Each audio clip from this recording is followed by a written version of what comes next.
तिकडे सिंधुदुर्ग आणि गोव्याच्या हद्दीवर असणाऱ्या पेडणे बोगद्यामध्ये माती आणि चिखलाचा खच तयार झालेला आहे। पेडणे बोगद्यामध्ये राडारोडा आल्यानं कोकण रेल्वेची वाहतूक सध्या ठप्प आहे।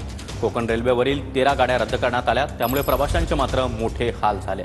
कोकण रेल्वेनं प्रवास करणारे प्रवासी 15 तासांपासून एकाच ठिकाणी आहेत। रत्नागिरी, चिपळूण, कणकवली, सावंतवाडी या स्थानकांवर हे प्रवासी अडकून पडले। याचाच आढावा घेतला आमच्या प्रतिनिधींनी, पाहूया।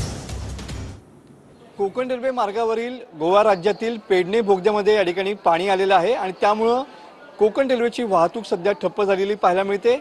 या वाहतुकीचा परिणाम जो आहे तो या ठिकाणी कोकण रेल्वे प्रवाशांवरती होताना पाहायला मिळतो। आपण सध्या रत्नागिरी स्टेशनवरती आहोत आणि ही फॅमिली जी आहे तिला सकाळच्या मंगला एक्सप्रेसने या ठिकाणी नागपूरला जायचं होतं, मात्र गेले 2 ते 3 तासापासून या ठिकाणी ही फॅमिली रत्नागिरी स्टेशनवरती अडकून पडलेली पाहायला मिळते।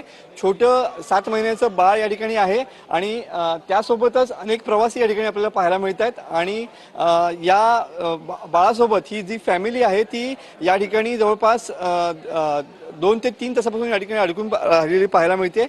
मॅडम, काय सांगाल, काय नेमक्या अडचणी येत आहेत? किती वाजेपासून थांबलाय तुम्ही आणि काय सध्या प्रॉब्लेम आहे? ट्रेन आमची 6 वाजता सांगितली गेलेली होती, पण ॲपमध्ये आम्ही चेक केलं तर तेव्हा ती 4 वाजतापासून बोगद्याच्या पलीकडे अडकलेली आहे। आता आम्ही 6 वाजतापासून मुलीला घेऊन इथे उभे आहोत। आता बघू पुढे काय अडचणी येतात। आणखी आता खूप वेळ थांबलेले तर आहोत।